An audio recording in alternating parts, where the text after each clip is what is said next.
Okay, so the internet is in a massive uproar right now saying, wow, they actually are destroying the manga industry. They can't believe it. They don't like what just went down, and they feel this is a step in a negative direction for the manga industry based on what just went down. But I'm here to add a different perspective, because not only do I not feel that this is the worst case scenario, I feel like this is about to lead to something way more grandiose. And you're probably like, yo, Fenev, well, before you get into your opinion, how about you tell us what you're talking about? And before we continue, just hit that subscribe button and that bell to get notified. I talk about the world of anime and manga over here. I know you'll enjoy. Hit them buttons. Well, in case you haven't heard murmurings, a lot of massive titles from Kodansha's manga library that have been licensed over here in the West so that you can read them legally with official, really, cleaned up translations in timely manners. When the chapters drop over there in Japan, we usually get it within the same day, within the same time, more or less, and whatnot. Like, that has been a very big deal, that Kodansha's mangas such as Eden Zero, Fairy Tail, think about whatever they have over there, there's a lot of it that has been readily available upon release over there in Japan, over here in the West. However, due to some massive change, pretty much all of that is going to be seemingly going away, and you're no longer going to be able to legally read a lot of massive manga, and a lot of people are very upset by that. And so that you have a little bit more clarification on exactly which titles are going, let me just read you exactly what it says so that we have no miscommunication and we understand exactly what's about to happen. And also keep in mind, again, I'm going to tell you why I feel like this isn't a bad move and things is about to be really good. Kodansha removes 16 manga titles from Crunchyroll on January 31st. Crunchyroll announced on Thursday that it will remove a number of Kodansha USA publishing manga titles from its platform on January 31st. The majority of the titles are also ones that will be affected on the Azuki manga service following a decision from Kodansha. Crunchyroll will remove the following Kodansha titles: A Sign of Affection. Okay, I don't read that one. Cardcaptor Sakura Clear Card. I mean, I haven't watched or read Cardcaptor Sakura in eons, but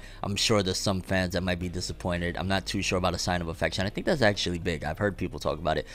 Drifting Dragons, another one I'm unfamiliar with. Eden Zero, right there off rip, and I want to throw the argument that that's probably the biggest title that is about to be affected by it. Eden Zero, the latest manga from the creator of Fairy Tail, Hiro Mashima, is one of the biggest titles that we get simultaneous release over there in Japan and over here in the West with Crunchyroll and whatnot. So the fact that they're going to be removing Eden Zero, that's a very big deal, because even if Eden Zero isn't the biggest seller per se volume wise, it's still one of the most popular and the anime is huge. But Eden Zero is like, wow, that's a very big title. Hiro Mashima is a major player in the manga scene. So off rip, if there's anything that affects me, I'm not per se caught up with Eden Zero, but always having that option of I could read Eden Zero legally, readily available, is a very big bummer. Then going down the road, Fairy Tail, that's more of a reread at this point because Fairy Tail's been over for some time, so I'm not that broken up about it because it's like, it's been over for a bit and it's not like I'm waiting around for any updates on it. Although if it was Fairy Tail 100 Years Quest that was affected by it, then I could see that being a problem, and maybe you could throw the argument like as a service that definitely destroys whatever manga service Crunchyroll was running with. Then they got Farewell, My Dear Kramer, never heard of it. Fire Force, back catalog wise, likewise with Fairy Tail, Fire Force is going to be a big blow because, Fire Force had a massive fan base, and if they got another season of the anime coming at some given point, yeah, where are you gonna read Fire Force at? I guess you gotta go buy the volumes. Then we got Inspectra, not familiar with that one. Space Brothers, I've seen some people very upset about Space Brothers leaving the platform. That Time I Got Reincarnated as a Slime, is that a manga adaptation of the anime or vice versa? I know that one's a massive one as well. Ghost in the Shell, The Human Algorithm, I've never even heard of that one, but I'm kind of interested. The World of Summoning, To Your Eternity, oh god, I didn't know that they had that one. That's another very big one. Bummer. Topu GP, UQ Holder, that was a big one. I think that was a spin-off of Negima, if I'm not mistaken. And Wave, Listen to Me. In addition, Kodansha issued a statement to Crunchyroll saying that it is suspending Simuldub updates due to changes in its Simuldub distribution program, and adding that it will have announcements regarding Simulpubs in the coming months. Kodansha will end distribution of Simulpub chapters on Azuki beginning on January 16th.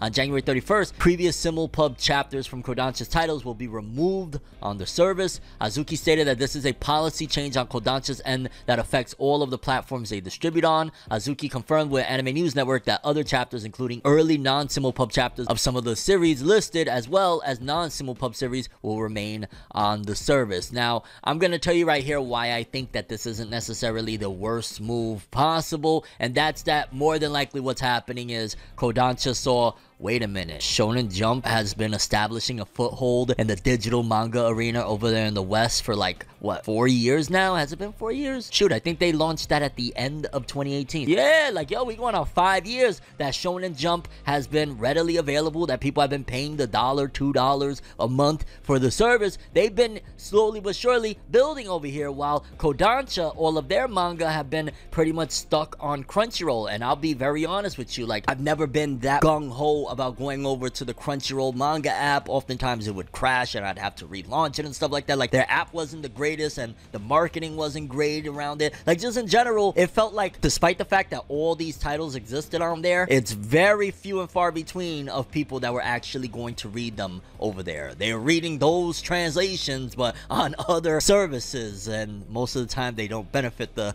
manga industry of where they're being read at. So Kodansha probably looked at it like, you guys aren't doing nothing with it, we're not building anything. They're probably going to come with the rival to Jump's app over here in the West, probably by the end of this year, I'm imagining. If not next year for sure, we're gonna probably get the big Kodansha manga app. And I don't think that's a bad thing at all, because again, one, I don't really go on the Crunchyroll app, and if Kodansha really invests to make this app with all the titles, you know, back catalog stuff of things you've always wanted to read, alongside the big updates of Eden Zero, To Your Eternity, back catalogs of Fairy Tail and Fire Force, this could be a very big thing. And it feels like, if anything, Crunchyroll and this Azuki service has kind of maybe been hindering Kodansha's titles from exploding in the digital avenues and stuff like that. You got to think about it, like, at some given point, as things progress, Jump will be the only one in town. Jump will be the only game in terms of a major digital distribution of manga in the West. And yeah, what's gonna happen with everything else? And I know you're probably thinking, okay, even if they decide to go down the same route as Shonen Jump with creating their own digital platform over here in the West, do they even have the catalog? Do they have the titles that is really going to be able to sell a platform like what Shonen Jump does? Because Jump has One Piece, Bleach, Naruto, you name it, they have some big titles. Well, off the top of my head,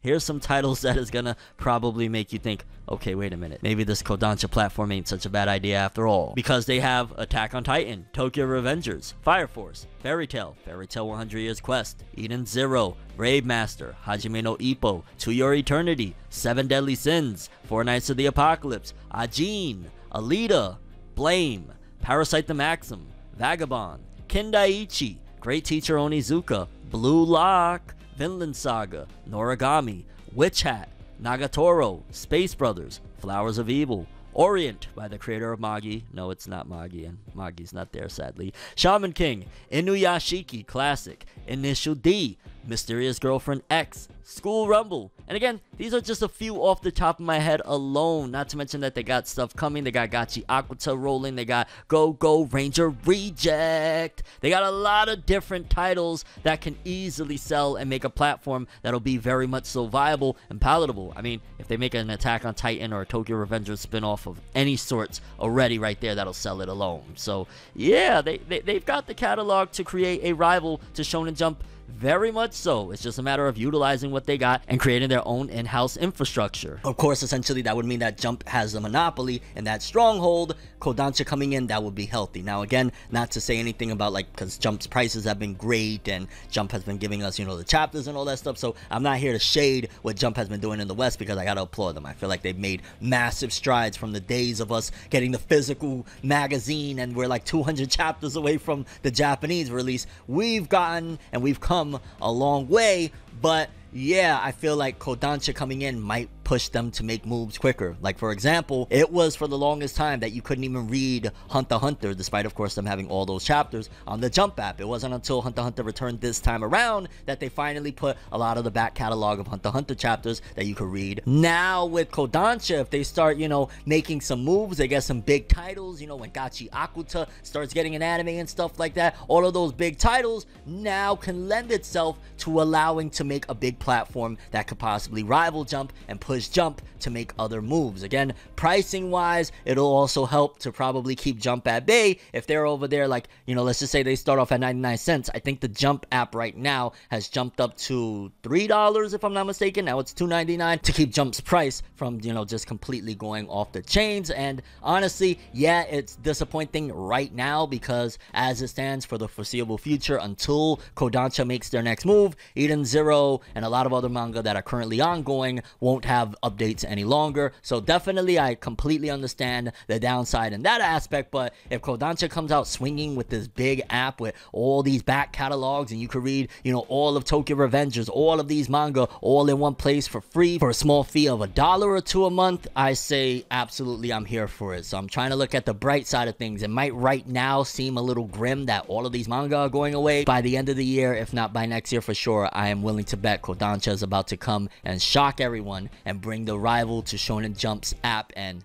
I'm here for it. I think healthy competition will breed for a better product and better service on both ends anyway. But I'm extremely curious what you guys think about this whole debacle. How do you feel about basically all of these manga getting taken off the service? Are you disappointed? Are you upset? Again, I feel like for the most part, a lot of people haven't been reading on there anyway to justify it. So Kodansha's probably looking at it as well as like, yo, how is Jump doing all of that with their titles? Meanwhile, we're just on death's door over there on Crunchyroll and their little relic of a freaking section for manga. It's like they've been focusing on anime anyways, and this Azuki service, you probably never even heard it, and if you did, you're one of the very few. It's not really making moves for them, so I understand from a business aspect, and again, I think down the road, this is going to be beneficial for all of us. I'm trying to see the bigger picture, and the bigger picture is we might get a Kodansha app that'll give us a whole other avenue of manga, and maybe even blow some of them up, because now people will have easy access, readily available of all these manga, with a little bit of marketing sprinkled in there. We could have something. So laugh for this one. I'm Forever World, and as always, people, have an awesome day. Subscribe and hit that bell to get more. Yeah! Lights be flashing and looking at me, such a odd unique, yet I'm so unique and you're looking at me. If the walls could talk, they would probably read me, and I'd probably say, bitch, get the fuck off me.